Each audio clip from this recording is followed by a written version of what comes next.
ज्योतिबा फुले, क्रांतीज्योती सावित्रीबाई फुले, स्वतंत्र भारताचे पहिले कायदामंत्री, भारतीय संविधानाचे शिल्पकार, अर्थतज्ञ, समाजतज्ञ, पत्रकार, वकील, बौद्ध चळवळीचे प्रणेते, विश्वरत्न, भारतरत्न, बोधिसत्व बाबासाहेब आंबेडकर व त्यागमूर्ती माता रमाई यांच्यासह तमाम महापुरुषांना मी त्रिवार वंदन करते.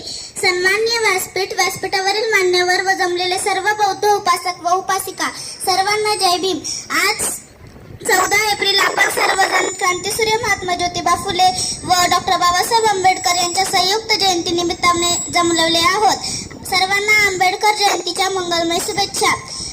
आपण सर्व आंबेडकर अनुयायी असल्याने आंबेडकरांचे पूर्ण नाव, जन्म, गाव सर्वांना माहीत असेल अशी मी अपेक्षा करते व आंबेडकर यांच्याविषयी थोडीशी माहिती देण्याचा प्रयत्न करते.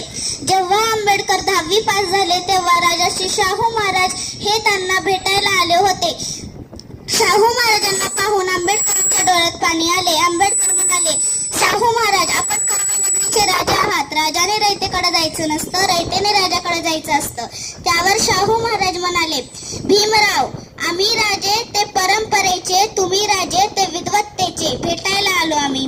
व मोठ्या सन्मानाने गाडीत बसून सोनतळी कॅम्पवर नेलं. जरी पटका चढवला व आंबेडकरांच्या ताटात शाहू महाराज जेवले आणि इथल्या मनुवादांना त्यांनी पहिला धक्का दिला. डॉक्टर बाबासाहेब आंबेडकर हे त्यांच्या हयातीतील सर्वात प्रतिभाशाली व सर्वाधिक उच्च विद्याविभूषित व्यक्ती होते. ते 3 मे 1927 रोजी मुंबईजवळील बदलापूर येथे डॉक्टर बाबासाहेब आंबेडकरांनी छत्रपती शिवाजी महाराजांची जयंती साजरी केली. ते आंबेडकरांच्या मते दलितांच्या सर्व प्रमुख समस्या ह्या मनुस्मृतीमुळे निर्माण झालेल्या आहेत. म्हणून 25 डिसेंबर 1927 रोजी आंबेडकर व त्यांच्या सहकार्यांनी मनुस्मृती दहन केली. डॉक्टर बाबासाहेब आंबेडकर मसुदा समितीचे अध्यक्ष होते. भारतीय राज्यघटनेमध्ये मोठे योगदान दिल्यामुळे डॉक्टर बाबासाहेब आंबेडकरांना भारतीय राज्यघटनेचे शिल्पकार म्हणून ओळखले जाते. ते स्त्री मुक्तीचे समर्थक होते. त्यांच्यावर तथागत गौतम बुद्ध व क्रांतीसूर्य महात्मा ज्योतिबा फुले यांच्या कार्याचा प्रभाव होता. आंबेडकरांच्या मते कोणत्याही समाजाचे मूल्यमापन ह्या त्या समाजाच्या स्त्रियांची परिस्थिती कशी आहे याच्यावरून करता येते. ते स्त्री शिक्षणाचे पुरस्कर्ते होते. पेशवाईच्या काळात सतीप्रथा अस्तित्वात होती.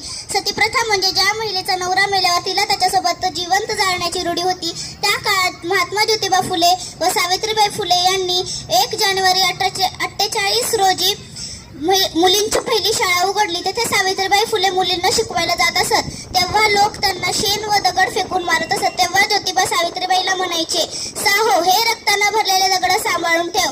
पुढे चालून ह्या शिकलेल्या मुली हे रक्तानं भरलेले दगड पाहून त्या लोकांना सडेतोड उत्तर देतील.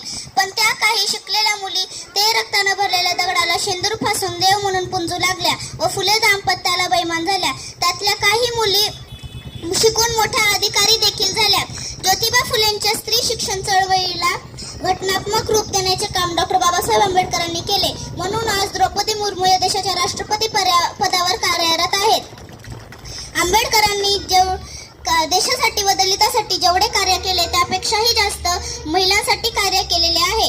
1947 पासून सतत 4 वर्ष 1 महिना 26 दिवस काम करून आंबेडकरांनी स्त्रियांच्या कल्याणासाठी व सर्व अधिकार कायद्याने देण्यासाठी हिंदू कोड बिल लिहिले व संसदेत मांडले.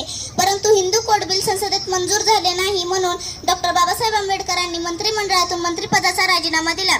जगात असा एकमेव व्यक्ती आहे जो स्त्रियांच्या हक्क व अधिकारासाठी मंत्रिपदाचा राजीनामा देणारा.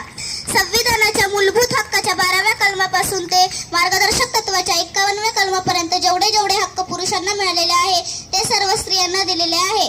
पुरुषांच्या बरोबरीने सर्व क्षेत्रात स्त्रियांना स्थान देण्यात आलेले आहे. डॉक्टर बाबासाहेब आंबेडकरांनी स्त्रियांना मतदान अधिकार देऊन या देशाच्या निर्णय प्रक्रियेमध्ये पुरुषांच्या बरोबरीने स्त्रियांना वाटा दिलेला आहे.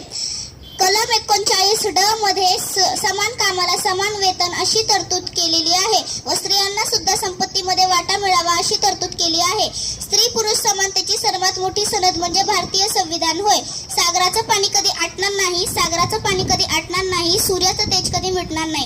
एक काय 1000 जन्म झाले तरी बाबासाहेबांचे उपकार फिटणार नाही, बाबासाहेबांचे उपकार फिटणार नाही.